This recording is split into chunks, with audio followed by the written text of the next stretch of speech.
He was soft. And if you're going to be a ruler in Arabia, you've got to be tough. You've got to be like a hawk. You've got to be like a falcon. That's what gets respect. And at the end of the day, Saud's generosity went so far, but he wasn't tough enough. They were making a lot of money, but they were spending it foolishly. The country was broke. They had to borrow money. They borrowed money from Aramco.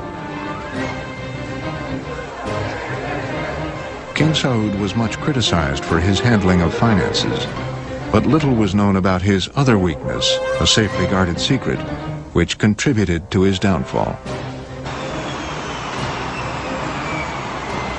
When the king landed, one of the things they were unloading from the plane was liqueur and hard whiskey. Well, we took a look at this, and where did they put the stuff? They put the stuff under the king's bed in the guest house. So we were kind of shocked. And during the stay, we could see that they would drink this stuff straight. But it was kept very quiet. King Saud's drinking was kept quiet in part because the king was an important asset for the Americans, had already been decided.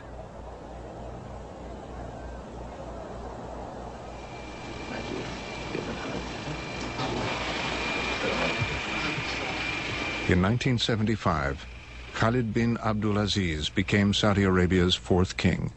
King Khalid was a delightful man. He was not so keenly interested in politics as King Faisal was and as King Fahd was later on. He liked to talk about the desert, he liked to talk about hawking.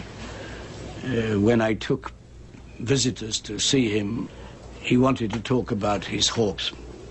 One didn't discuss politics with King Khalid on the whole. He would say, see my brother Fahd about that.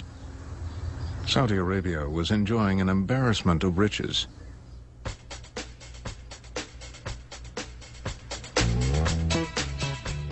With a tiny population, estimated at 4 million, and only 500,000 literate male adults, it was hard to put to work an income of nearly $1 billion a week. It was a lot of cash. Among those that accumulated massive wealth during the boom time was the bin Laden family, becoming the principal builders to the royals. Another consequence of the boom was massive amounts of official corruption. Much of the corruption concerned Saudi purchases of Western military equipment. Deals were riddled with influence peddling, bribes, and oversized commissions. There was also real estate fraud.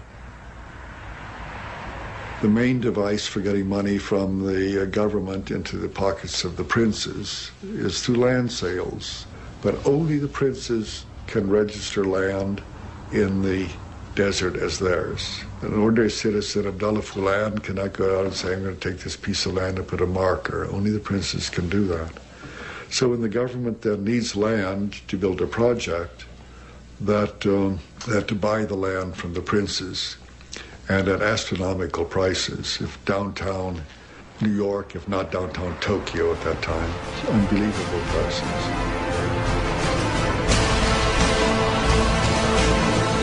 The Saudi elite became notorious big spenders in the casinos of Europe. The royals, with their huge monthly allowances, spent seemingly endless vacations there. Saudi leaders lost credibility and respect, especially among religious conservatives.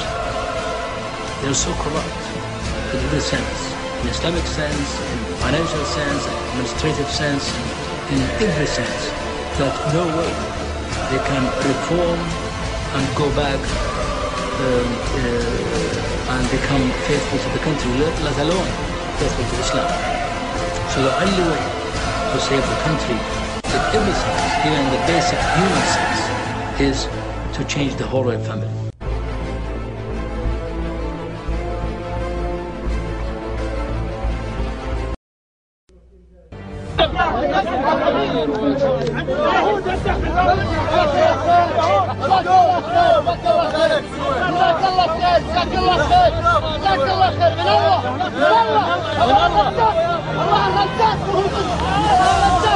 لا إله إلا الله لا إله إلا الله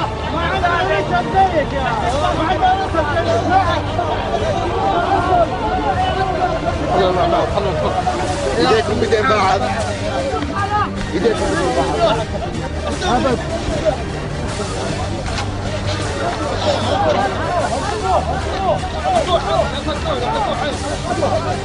اي واحد